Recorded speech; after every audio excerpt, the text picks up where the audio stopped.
we've seen the national recovery that has started, and it's mostly happening in the manufacturing sector. And we've, in Utah, done really well around that category and added some great manufacturers and of all different sizes, small and large. And I think as we see the national office market start to come back, we couldn't be better positioned. And Jim's hit on all the reasons why we're so well positioned for that. To me, one of the key developments that have happened besides City Creek, and we can talk at length about that, but is the Goldman Sachs move to this building.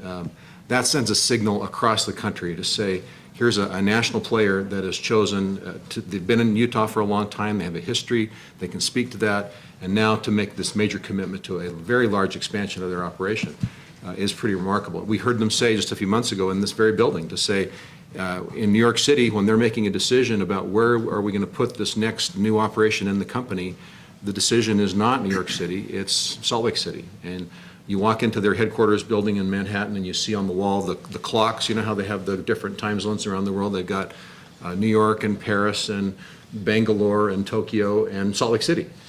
You know, I mean, it's sort of like the Paris, New York, Moab bumper sticker. It's the same idea. And but it's pretty shocking. You walk in there and you go, we're on the map. These guys get it. And that message is out there in that marketplace. So we're really fortunate to have that. You know, to Jim's point, headquarters companies are a great target for us. And you know, we've got an effort around doing that and trying to get the right people here and trying to do that. But we would welcome anybody in this room and all that effort that we could put together to really go after that and target that in a bigger way. You know, you mentioned this morning the Kiplinger article.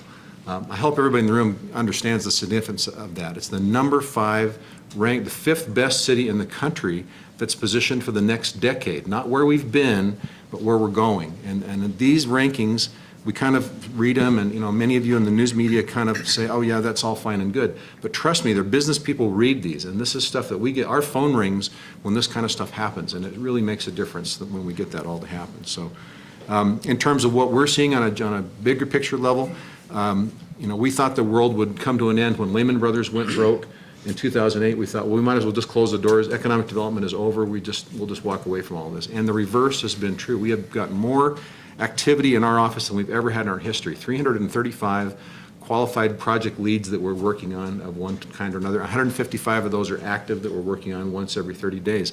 It's just remarkable. It is absolutely remarkable. We have teams of people coming to visit us and looking out there. The only negative in that is that it's really tough for people to make decisions right now. Getting a big project financed right now, as everybody in this room knows, is a challenge, regardless of where you are in the country.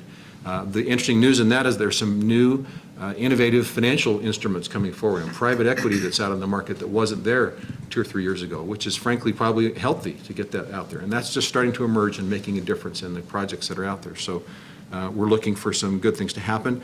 I will say there's another large-scale financial assist project that's looked here that is very interested in our area, and we hope that they will make an announcement soon to move that forward, and it'd be a great addition to our state as well.